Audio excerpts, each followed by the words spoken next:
Hi, I'm McLaughlin, founder of McLauchlan's Sweet Potato Crisps.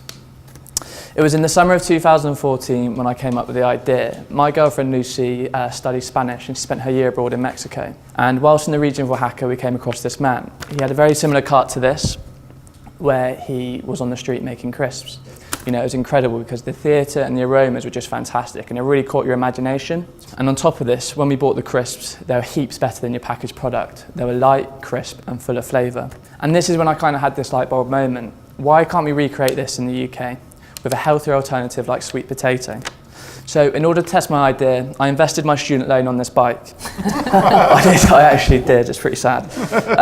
This is where I wanted to test my hypothesis. So I actually cycled to all the markets and handmade all my crisps to test. And in those 5 months, it gained some really great feedback. I sold just over 3,500 boxes of crisps, which equates to just over half a tonne's worth of sweet potato. The reason I want to approach Compass is because I want to reach a wider audience with a sustainable business model for when I finish university. I'm looking to target stadiums, visitor attractions and arenas. And I'll be looking to do this through creating kiosks at the event or the venue. They will then house this mini crisp factory, which is about 1 metre long and half a metre wide.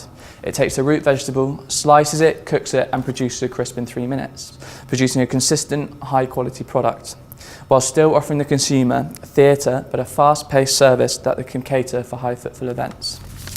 Thank you.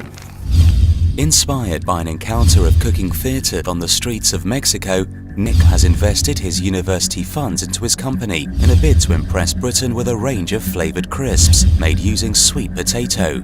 As the judges get to taste the product for themselves, how does he plan to expand and grow the business model? The story you talked about was a story of a guy you met who was hand making the crisps on the street, and then you've evolved that now into you doing that. How do you then evolve that into more, which is more mass production and still keep the beauty of what you've tried to achieve from the start? What I'm trying to do is just turn it into a more mass market, wider audience product. So the way I want to do it is a piece of machinery. So you do lose the element of hand making it all, but it's a piece of machinery that's from Canada and it's called the chippery. And like I said, it takes a raw root vegetable and produces a crisp in 3 minutes on site. So it can produce 90 units per hour. How serious a business is this? I mean, is it something you're doing on the side, or when do you finish university, and or what's the plan, sort of strategy that sits behind it? So I've been working full time on this whilst at university. So for the markets, I worked 5 months. I've been working as well to package the product. So I'm sourcing manufacturers at the moment as well. I've got one in talks with. So I'm looking to package it. But yeah, I'm looking for when I finish to take this on full time. I feel like there's no real market leader in the root vegetable crisp market. And I see the sweet potato in the middle between potato and root vegetable in its own sector as it's a tasty product. I get what you're saying about making them on site, and I think that's really exciting. And you know, theatre is, you know, it really adds to the value of the product. But I think for the purpose of particularly Compass units, I think, you know, a pop-up is really exciting in itself. So you sort of turning up and rolling your bike in and you'll stand there, I think is really exciting for some of our consumers. With what I'm doing at the moment, the manufacturers, I've actually sourced a manufacturer that can meet demand, and they're all hand cooked. So on your thought process, what I'd think to do is probably produce them in wholesale batch at the factory, bring them down and can work on the... I think that would work really well. Yeah.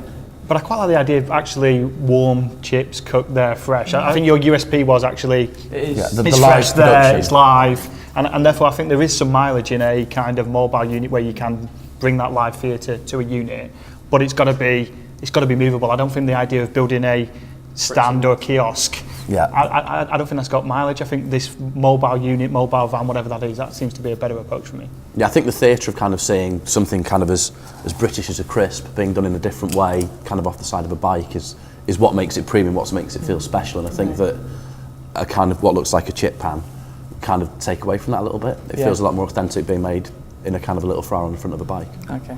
It's just trying to take it to that next stage, and I feel that with the bike and doing it all handmade is a very big step, because you start investing in people. You need to make that, you know, you don't want to be stuck in no man's land. You need to go from 100 to 400 portions. It's just finding the right sort of footfall to get there, really. I do think you will have to manage this nervousness to invest in people, which I understand, but moving to a big horrible metal machine may well lose you your USP. But the thing with that is it offers good expansion because you can control everything with it. So it monitors your whole usage, how much you're wasting, it's a genius piece of kit. But it does look awful. I do agree with you. But I think there's a middle ground. There is a middle ground where there is you and whoever else making your lovely crisp fresh, and you also have some boxes of ones that you've made that morning or the night before. So they're still fresh, they're still handmade, but they're ready in a grab and go. So the customer can either choose, if they're in a rush, they get the grab and go, or they wait and watch you cook them in front of them. And that's a bit of a middle ground. Yeah, absolutely. I agree. Yeah. I think we need to make a decision. I really like the product. I'm going to say yes. I think there are plenty of opportunities within Compass where we could help you develop your business. I really like the product. I like the taste. So yes, I'm going to say yeah. Oh, brilliant. Yeah, it's a yes from me. I think that the crisp is such a British institution, and to kind of make it kind of feel authentic and a piece of theatre is a good piece of skill. So well done. Thank you. Cheers. Yeah, it's a yes for me. I think the product's great. I think we've got to try and help you through some of the challenges you're facing into, and try and give you some of our knowledge and experience and where we've been through this before. But the product, I think, is really, really good. Thank you very much. And a fourth yes, it's a great product. I like the story, and I could see it in our sites. Thank you very much. I think that's the main reason why the idea works appealed to me so much, is to have the welfare experience help me and push you through. So yeah, thank you very much. Yeah, thanks for having me. Yeah.